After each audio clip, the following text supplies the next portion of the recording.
Hello everyone, this is Gaian with Genome Studios, and I'm here to present to you Don't Be a Trust Me Bro, avoiding the trappings that prevent success and ways to break past to build real games and studios. Hello, I'm Gaian, as I've said. I'm the president of Genome Studios. I incorporated Genome Studios in 2010 at the age of 18 years old, mostly as a promise to say that I am going to be creating a video game company, and more so, a creative media company. Over my lifetime, I've built websites, Flash games, Flash animations. I've done a webcomic series, a cartoon series. I've made 2D games, I've made 3D games, and I've even done some live action skits. I'm a helpless creative. I can't stop, and I just absolutely love it. And 16 years later, in 2026 now, we have mobilized to actually work towards becoming a true business with a foundation of revenue driven by tools development, commercial work, and video game development. Woo! And most importantly, I am a recovering Trust Me Bro. So, throughout this presentation, I will be covering what is a Trust Me Bro. You can't know what not to be if you don't know what it is. Then we'll go into a game project case study that shows a very Trust Me Bro game project. We'll step into the hard truths of things. I'm not going to get too in depth there. But then now what? You know what not to do, then what do you do? We'll enter what it means to grow. And with that, we can finally touch on what is a real professional, do a case study of a game that is actually exhibits the attributes of a professional game, and finally, I can give you some of the tools to get there. Now, without further ado, let us look at the anatomy of a Trust Me Bro. I've got this great idea. Well, if you've kept up with our news feed, we have a ton of cool new work coming out. Check out this 6-minute trailer I made. No, you don't dodge roll. You dodge roll like this. I just need to get this approved for this funding program. You just need to get a little further in. Then you'll get it. I just need to nail my pitch to this publisher. Oh, it crashed again. 1 second. It's like these 3 AAA games, but combined. We're a team with no experience, no gameplay footage, no titles under our company name, but I just need enough funds to hire an artist to make it look good. Once I finish this next mechanic, then it'll be fun.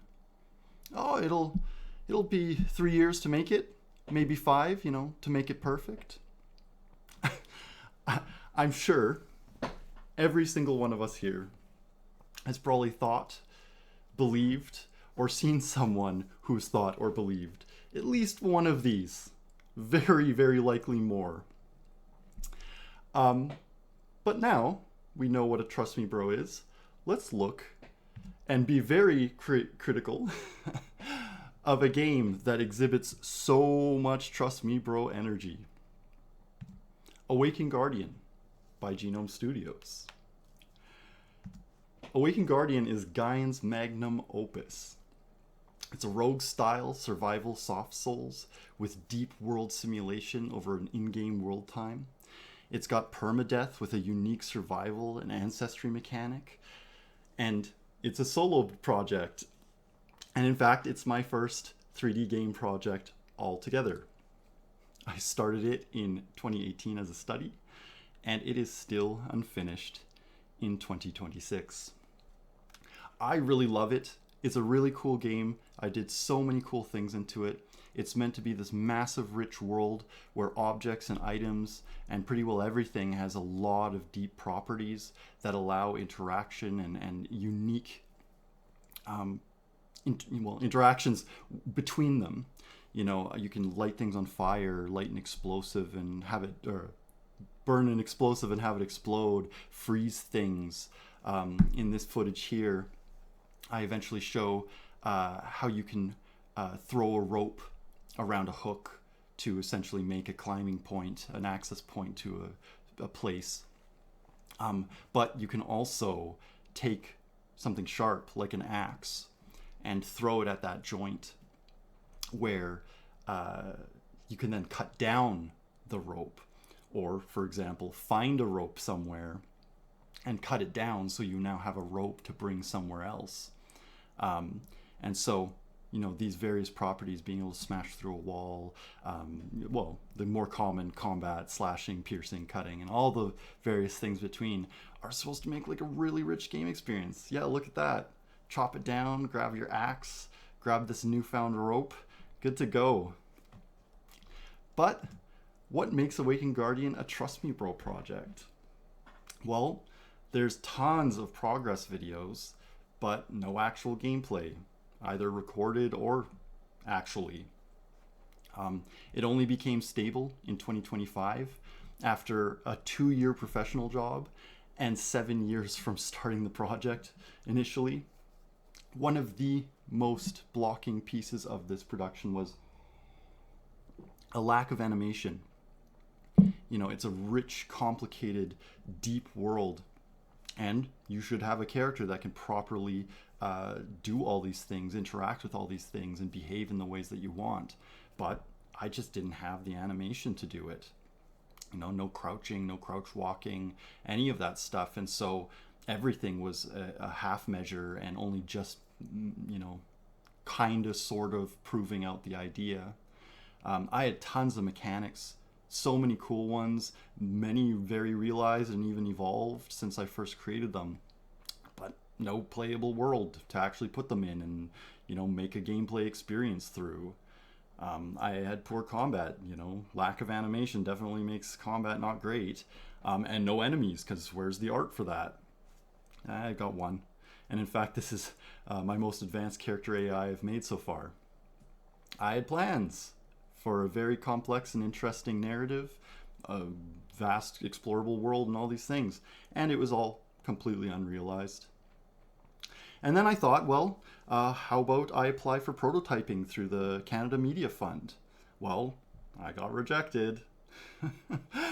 You know, I got a pretty all right score, but that was at a time where finally the scores started to become semi-meaningless, so kind of became a, did I even get a good score?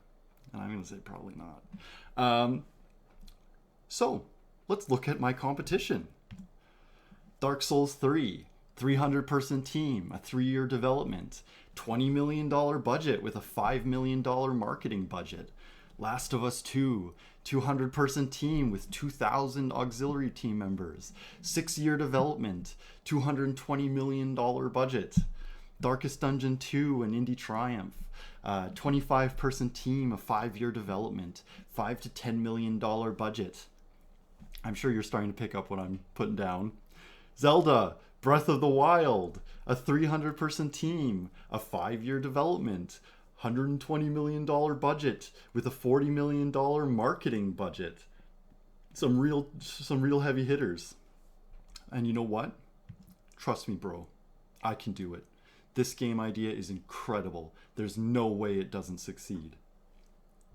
And what that looks like from the outside, it looks like this. Yeah. You look like a baby, excited about your crayon drawings that are going on the fridge. You look like a Trust Me Bro. Time for some hard truth. You are this. You are a Trust Me Bro, a baby excited about their crayon drawings on the fridge. But that's okay. You need to be a Trust Me Bro before you can become a true professional. Let's get into that.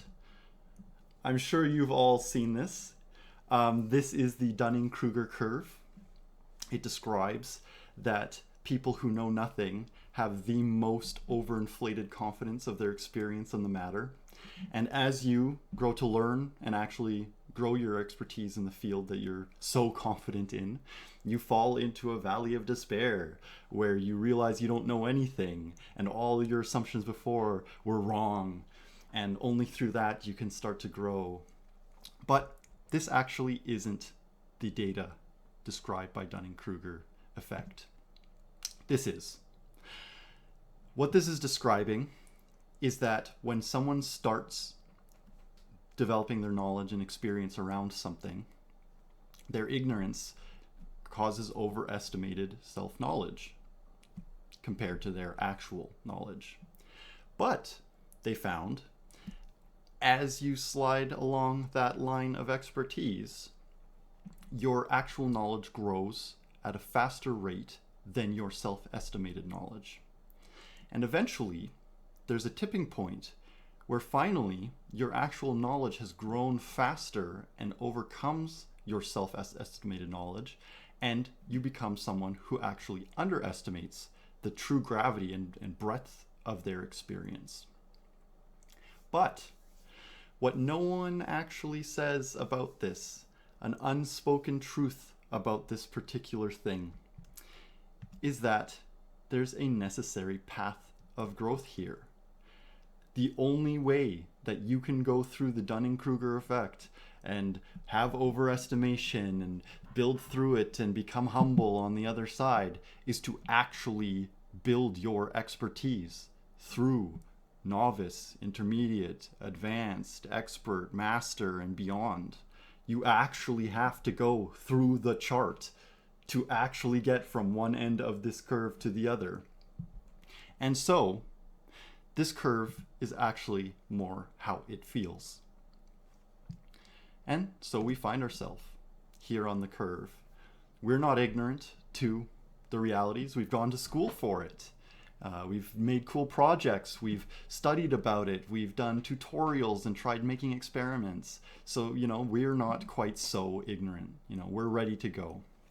And so we look across that valley and see that person, that thing that we want, full 3D action, procedural environment, simulated world, permadeath, rich advanced characters and AI and stuff like that. And we go, that's it. That's what I want. That's what I am going for.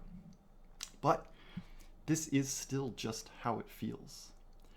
The real thing, the way it actually is this.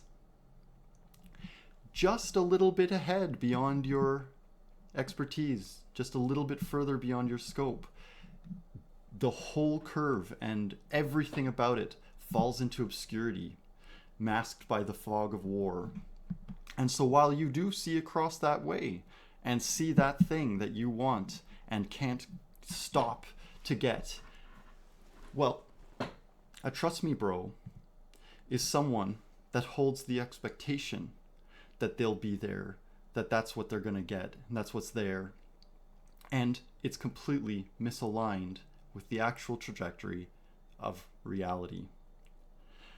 And so, a trust me bro suspends and tries to kind of skip past all of that harsh reality with trust me bro, I can do it, to get over to that expected place that they want and they want to be at. But the thing about this is that it's completely transparent. That person that you want to be on that other side, they look at you and they know the truth. They know it because they've actually gone through that whole process, gone through the whole thing to come up on that other side of the curve. And so they can see right through trust me, because they know what you're saying is not the truth. And in fact, everyone can see it. Every single person that is evaluating, looking at what you are promising knows, because they've gone through it all before. They've all gone through the reality of it where you haven't. Time for a broken heart.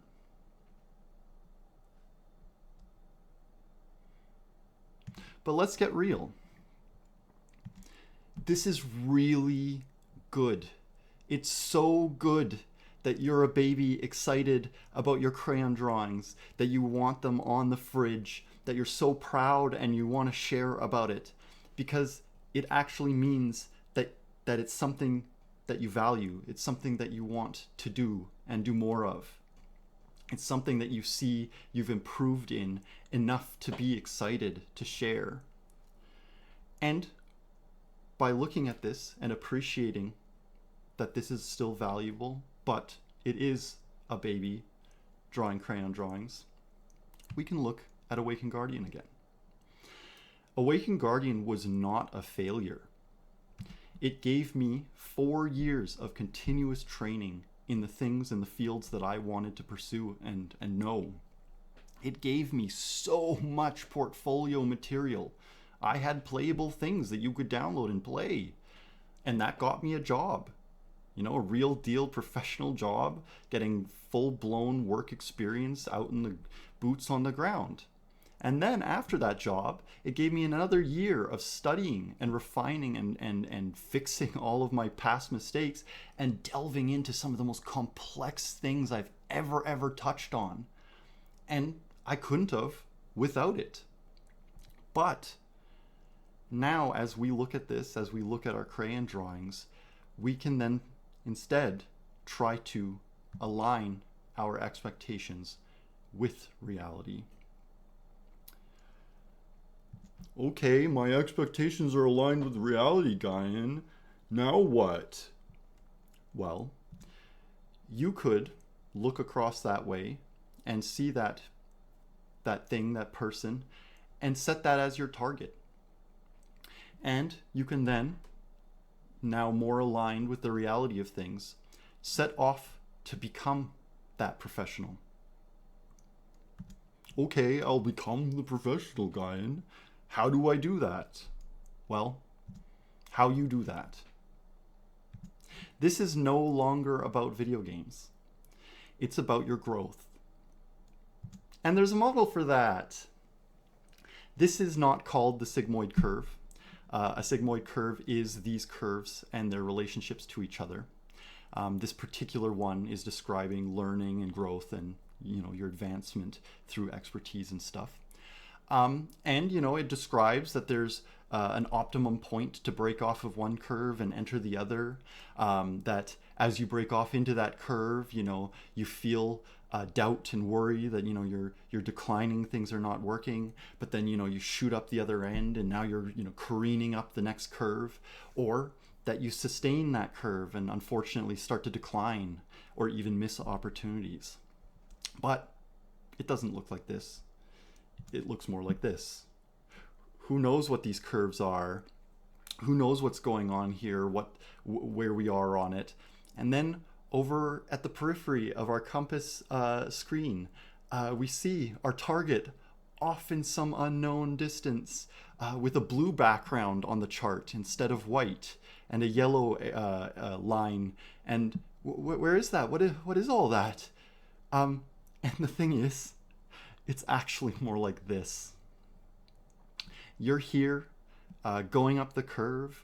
You're making cool work. You're learning stuff you've never seen before. It's working. You're making all these sweet things. Like, everything's going awesome. And then, whoops. You've overshot that optimal time to break off into some new thing. But the thing is, this point, it's incredibly rewarding. You've now hit the peak. You've brought all these cool things together. You now feel so much more certain, more realized, more understood of this stuff. You know, check out what I did. Work in progress Wednesday. Here's how I built feature. You know, a 2-hour spectacle. You know, time to do a new Git branch and let's make a new feature and get going. It's really, really exciting. But this moment is not conclusive. posting, sharing this, making cool videos about it, being excited and feeling reward, it can trick you into believing that this stuff is done, that it's over, you're done, it's final. And I'm not saying don't be excited, don't post about it, don't be feeling reward and pride over these accomplishments. Do it. Absolutely celebrate. But don't become complacent. Because if you become complacent, you are now going to start following the curve of a trust me bro. And we all know that what a trust me bro expects and believes is not even remotely the reality. Here you are, complacent, following down your trust me bro, slowly going into decline and losing out opportunities where, the truth is there are many, many, many curves, spikes, peaks, valleys, doubts going on. And so, why not align your expectations more with reality? This is what's going to go on. This is how it's going to go. You're going to have these peaks, these troughs, these lows lower than the graph describes, these highs higher than the graphs describe, stall points, mistakes. It's going to be messy, turbulent, everything's unexpected. When do you hit this curve? When don't you hit this curve? It's a wild ride, and it's not that trust me bro complacency, I can assure you that. Now, I share these models because it's all about awareness. Understanding these things, seeing these graphs and how I've described them, it's all about giving you signals and tells that allow you to actually notice what's going on as it's happening, as you're in it. You're submerged in these curves. You're not looking at them from afar. This should be able to give you the ability to check the traps and recognize these things, these signals earlier, and more often. And through this, you can pivot. Because growth is not any one step you take. It's the culmination of every single step you take. And so, you have to never stop trying. So about them video games.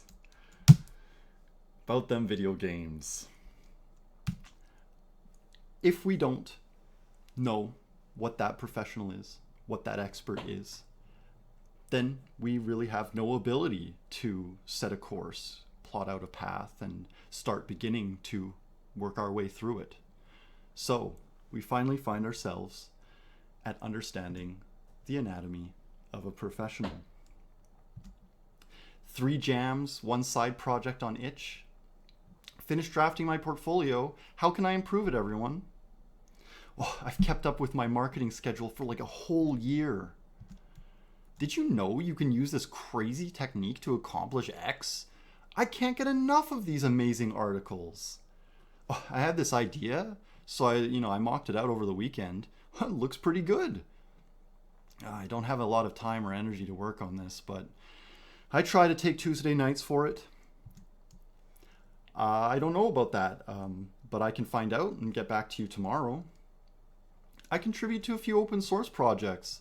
I already have 25 pull requests approved in this year. Our team has already completed 2 projects. This next one's going to be the best yet. This is RevShare, but I will be able to pay you $500 a month for your work right now. I have a recording or screenshot of every feature I have made since we started. Ugh, I hate rigging, but I'll do it, and then we can start animation. These are all concepts of an ideal person. Some may apply to you, some may not. There are far more examples of exactly these attributes of a professional. But there's one thing that these all carry, is that they are attributes that are driven by action. There's no want and wouldn't it be cool or I wish or we just need to this or like I promise it'll whatever. It is purely driven by action. A professional creates their professionalism and moves forward in their work and in their field through action. Well, now we know of a professional person. What about a game? Time for some praise. Let's do a small breakdown of a game that actually exhibits the attributes of a real professional project.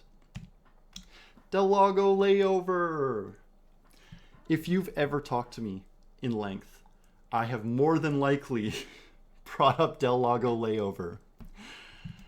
Del Lago Layover is a small indie horror based on a dream. It's crunchy and lo-fi and is based in a surrealist, dreamlike style horror, which manifests in this ever-shifting, mercurial, uncertain world. It's got 40 minutes of average playtime. It's dense with cutscenes. It's got voice synthesis, a bunch of memos, puzzles, levels, little sequences and secrets and bursts, and even an Easter egg. It's got a full score and sound effects, and a mind-bending existential story, which is my favorite. Let's look at this footage. Casey's running away. Look at all these blasts, explosion things, the foot stomps shaking the camera violently. It started with a cutscene, and it segues into a cutscene. Spooky, surreal, who knows? And breaks off into a title drop. Oh, I love it. So, what makes Del Lago Layover into a professional project? Well, it was a 1-month development time from start to finish. It's actually got a start, a middle, an end, and even a fourth wall breaking finale. The darkness, as we're seeing here in this gameplay footage, was actually a bug that became a feature. There was supposed to be some environmental ambient lighting, but as I was working to fix it and bring the ambient lighting to be always on, I started to realize that there was an immense gravity brought in by this pitch black darkness.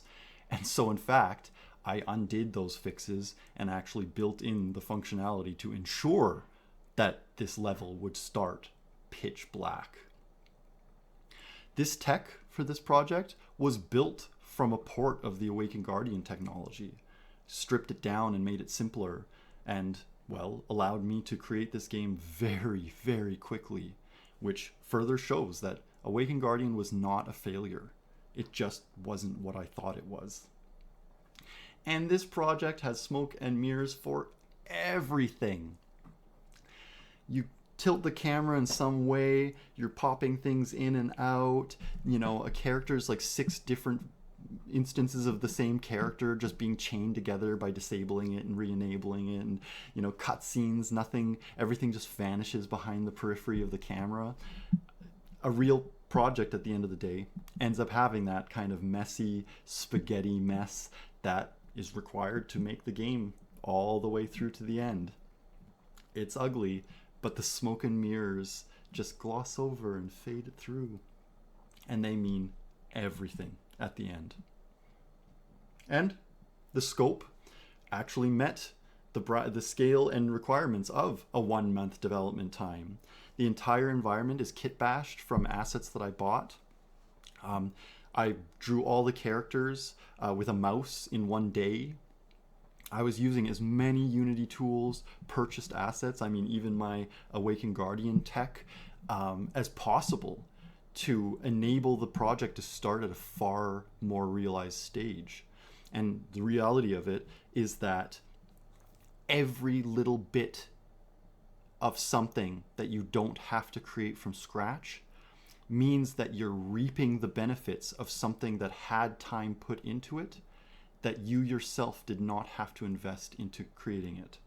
So your project is built by more, but not through more of what you contribute. But don't trust me. let's look at the actual reality of how it played out. First and foremost, we had a cohesive, crunchy itch page that follows the same atmosphere and vibe and feel of the game itself. Great screenshots. Everything was together, tight, well described, and compelling. And through that, we drove a lot of interest. In fact, so much so that we've got a response. You guys are awesome, and it's frustrating that this game isn't getting the attention that it deserves. Mr. Ratface is a complete stranger to me, but they played the game and it struck them so deeply that they were compelled to come and bring it to your attention that it meant so much to them. Enough to say that it's not getting the attention that it deserves. Like, they feel so deeply for it. I managed to get a Let's Play of it. This person played all the way through, full narrative and everything, you know, real personality Let's Play. And halfway through, they fell off the world. And there's a hard cut in the video. And literally, they fell off the world and then had to close the game, start the game back up, play the whole part of the game that they played to get to that point because there was no saves, and continued playing through to the end. It was incredible. It was such a cool experience to see. And then, lastly and most importantly, this graph here shows the metrics of our launch. Now, it's quite modest, with a peak of 99 views in one given slice. But this graph shows the shape of every game launch. There's always the initial critical launch spike that hits the kind of peak that it can. And then, as that first launch starts to wane, it starts to slope. But then, when the algorithms pick up, you know, from the performance of that peak, and puts you into the new and hot, you hit a second little bump, a little jump in the road, and that sustains you for a little longer, keeps it in people's attention and things like that. And eventually you start to slide down and go to a more neutral state as you go down the page of new and hot, and you no longer get a new boost in the weekly hot, monthly hot, or what have you. And then you taper off into a long tail. You know, you can see little bumps and spikes and jumps and doots, but it no longer has that big, huge peaks. And you can, you know, put it on sale during a festival, a Steam thing. You can put it on a different platform, you know, Humble Bundle, what have you, and create new spikes, you know, new patch, big patch update. But you'll never, ever get that same spike. And so when you're hearing people give you advice, how to make your sale, how to do your launch, how, you know, you need this many wish lists, all this stuff, it is so that these double spike jump and into a tail is as large as you can possibly manifest, because no doubt, and with quite a lot of speed, you will then taper off into that tail and be pretty well where everyone else is. Now, this project wasn't done without mistakes. I had assumed that the export was going to behave exactly how I experienced in the editor. And, well, it lost a door that was the door that prevented people from falling off the world. And therefore, the Let's Player fell off the world. And in fact, there are lots of videos and footage of players playing it, falling off the world, the video cuts off, and no doubt they just deleted the game. And so, well, I patched that out, but you know, a little too late, too little too late. Export also lost the alert subtitles, you know, this is locked, you can't do this, you used yada yada, you know, this is crunchy, I don't know. So all the audience, including the Let's Player, lost this enormous layer of context that was built throughout the game experience. And, well, unfortunately, I was too little too late, patched it out, great, but there's no Let's Play with that in. I accidentally targeted the not safe for work tag when I launched on itch. I thought that, not safe for work was appropriate for a horror with blood and guts and dying and all this stuff. But actually, it's more appropriate for adult content. Makes some sense.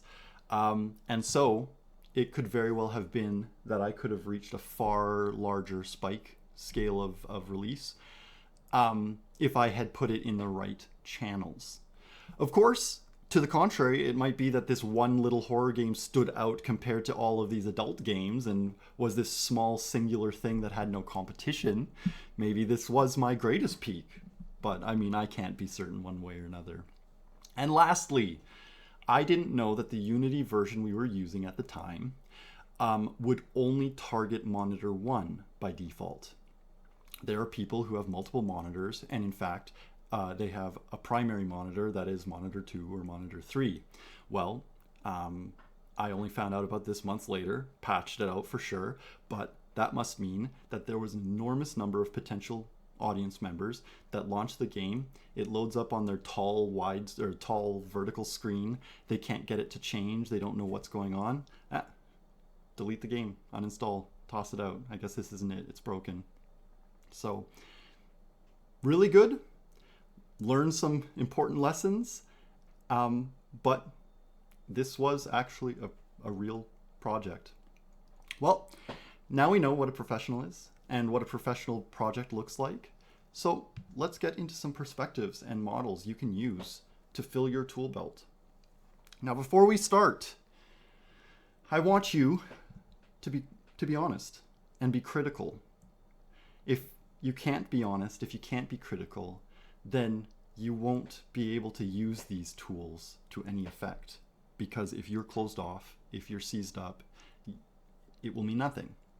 So let's get into the first tool. Is it actually good? Like, is it actually good?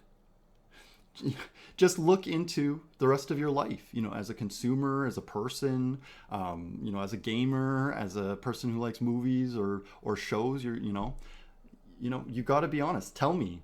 I'm sure if you go to the grocery store and you see the produce section looking like that, you'd be pretty excited. You'd be like, oh man, I want to eat all of that. It's beautiful. Let's go get some produce, make some dinner.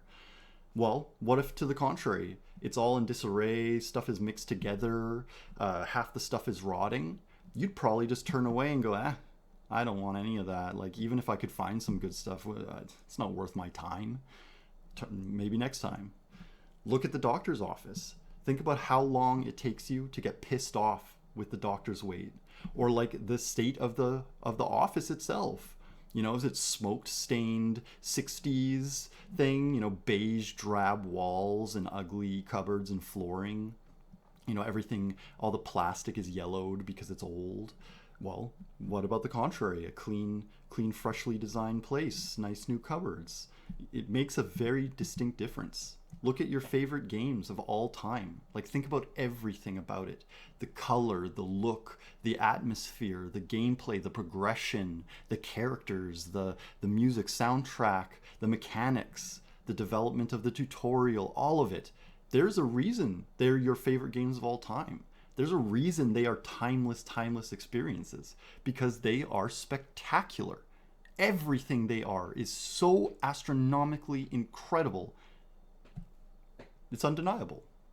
Look at professional software or the websites for. You see these screenshots, you see these websites, and you go, wow, that looks like an incredible tool. And then you see the website and it's presenting it so well, and you go, geez, this is such a professional website. Like, these guys know their stuff. They've got a real website, they've got real tech. I want to use that. I don't need someone standing over my shoulder to tell me that this screenshot from one of my favorite shows is gorgeous. The composition is incredible. The color is astonishing. Like, what a compelling and gripping thing to see. All I feel is, man, I want more. Give me more of that. Oh, right? There's no explanation required. So, is it actually good? Is what you're doing actually good? Let's step into the next tool. Good isn't good enough. It's not. but perfect is the killer of good enough. You know, good gets you on the board, but that's not competition. That's the gateway to entry, the margin of entry. You have to aspire to more. You have to aspire to good enough, to great. But if you now are scared from me talking about this, oh man, I'm barely good. I have to wake up and smell the coffee and get this stuff perfect. Well, you're going to be stuck there, not talking about the thing, not posting those videos and stuff like that. It's not perfect enough. It's not good enough. Well, guess what? Even if that person is only posting good or almost good, they're excited, they're passionate, they're putting stuff out there. It's, being seen, people are seeing it. While if you hold on, say nothing, just in the anticipation of perfect, well, there's nothing to evaluate. You're not even good. You're nothing. You're building months, weeks, years of nothing. So stop before perfect. Be good enough. Don't be sorry you're a trust me bro. Be better. So then, what is good enough? The 90% of the 90%. You may have heard this before, but professionals that are well experienced in production, be it video game production or probably many others, often talk about how the 90% is the easy part. It's the other 90% after that's hard. And the reason for this, finishing is agony. Finishing is agony.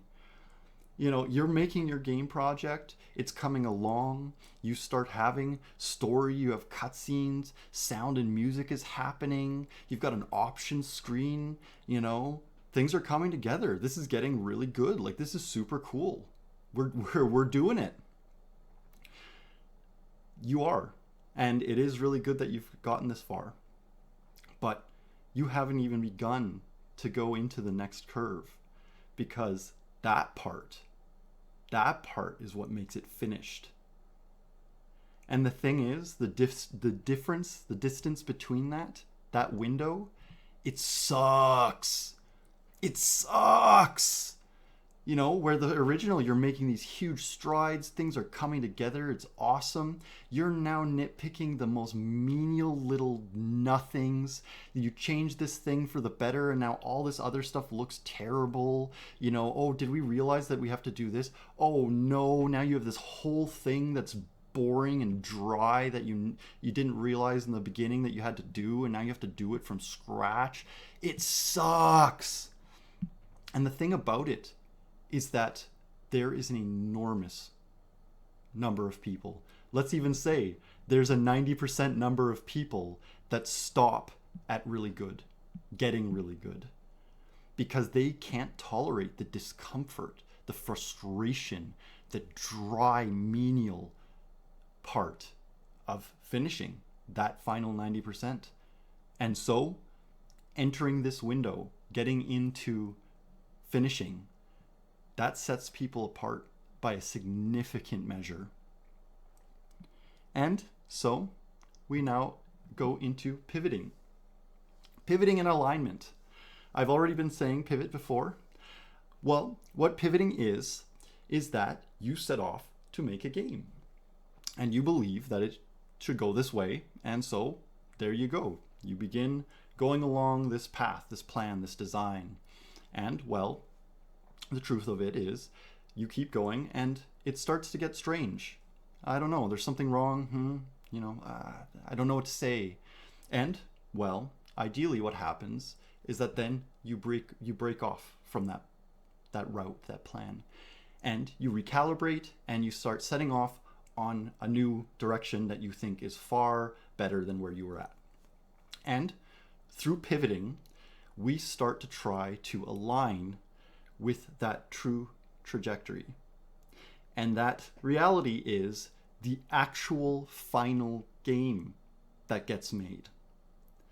It does not look like that first route. In fact, you way overshot it and started shooting into the void. Thankfully, you readjusted. There's even that little orange spot where you landed right on it. But the fog of war does not allow you to see the end game, so you continue. Now, if we go then to the extrapolated parts, you can see the red arrow, and it's like, well, yep, you can kind of shoot beyond. You know, you make that mistake, you didn't notice that sign that you should have pivoted, and well, then you make a more stark realignment. You know, you change course, you get back on course. But then look at the trust me bro. Through complacency, through self-confidence and satisfaction, they just shoot further and further and further off into the ethos. And, well, the moment they realize that they now must pivot, they have to almost do a backward stride because, well, guess what? Half of this work doesn't matter. You're completely off with this idea. You may, wasted all this time trying to promote yourself, but whatever. And so now you're losing ground in order to realign. And not only that, but you're going to now have to do many stark, water wave ripples of realignment to actually start getting into the direction and stay more consistent in the alignment of this true game. But don't pretend that you're going to notice these things. You're not going to be that trust me bro, and you're going to stay right on course, always aligned, get that through and go to the end game goal. Use outside perspectives and metrics to help you wake up and notice these things and choose when these points are. Look to mentorship. They'll give you a soundboard that when you're unsure, you don't know when to pivot, how to pivot, if this pivot is the way that should happen. They're well experienced to give you that insight. Talking to mentors and getting their advice gives you the opportunities to hear their particular models that you may not have heard from this presentation. That might be that thing that pushes you through, that makes you notice that pivot, that critical one. And it also lets you know what a professional is looking for in another, your potential employer, or what is expected of someone in your role because it's their role. And just be forewarned, unless explicitly asked, most mentors will be tender with you because they know you're a baby. They know that you're looking for guidance on this crayon drawing. So just be aware of that. But also, look at the players, the people you actually want to consume your work. They'll give you the sniff test. Whether or not you're going to be honest about your produce line or your doctor's office, they will. They owe you nothing. They'll tell you if it sucks. But don't listen to what they recommend as a solution. Game players do not know how to make games, and they don't know what makes games good. But listen to their problems. It comes from a real place. And watch their actions in the game. That will tell you everything that's going wrong and missing and you're failing to accomplish. That should get you going. And what it does is it clears up the developer bias. You've tested it 20,000 times, 50,000 times. Like, it's too easy. You've made it harder. All the secrets, all the combos, the synergies between these characters. Your view of the game is deeply skewed as a developer. And so with these players, you will see how far you are from it. And the last tool, the most important and absolutely critically necessary, is that you resolve to walk that necessary path. You cannot do anything I've described if you are unwilling to march that path. It's nothing that people can do for you. It's nothing you can skip. Resolve. I will take this path and I will go through it all. And so, in summary, what have we learned? Well, a trust me bro is someone with expectations that are out of line with reality. Their ideas are suspended by, trust me. They stop too early, they don't question what's going on, and they're unwilling to do the hard work to actually succeed. They're an amateur. Hard truths, we are a trust me bro. This means we need to adjust our expectations, break out of complacency and self-satisfaction. We need to strive for those greater targets, those greater places, in spite of the discomfort, the uncertainty, and the time and effort that it will take. And we have to be critical of ourselves so that we can find the realistic paths that are necessary to improve. Growth is a lifetime pursuit. It's an ongoing effort built from every step you take to try and evolve. It's messy, clumsy, imperfect, it's ugly, you make mistakes, you fail, and that's okay. Every single one of those pieces are learning moments that get you going down that path. And so what is a real professional? They're someone who has built expertise through repeated accomplishment of work, through action. They're someone deeply curious and passionate to learn and master their field. They're resilient and patient. It doesn't matter how long it takes to get there, only that they always keep trying in order to get there. And the tools we can use to get there? Well, be honest and critical. You can't improve if you're defensive. Compare yourself to the great stuff you see around you. You'll see how far you have to go. And the hardest part, the last 90%, it's the single most important part. And pivot, evaluate, pivot, evaluate, pivot, evaluate. So what makes a Trust Me Bro project? It's massive and complex. There's an uncertain timeline to completion. It just needs one more feature to get good. Well, it would just be easy to do with another dev. We just need to find someone who can do water dynamics, buoyancy systems. If we just snag that grant, that publisher, we could do it. Well, the team has no expertise or titles, but this is a rev share opportunity. And what makes a professional project? Definitely not any of that stuff. It's a small and finite scope. There's a clear timeline to your delivery. And in fact, you should be expecting almost even 2.5 times that for delays and unexpected developments. Your tech foundation has already been established in some part, not necessarily through porting an old project, but through buying and ascertaining those tools, the technology, so that you do not have to build it from scratch. Your team has experience in exactly these types of things. Third-person control, 3D cinematic cameras, procedural generation. You need to actually know what you're building.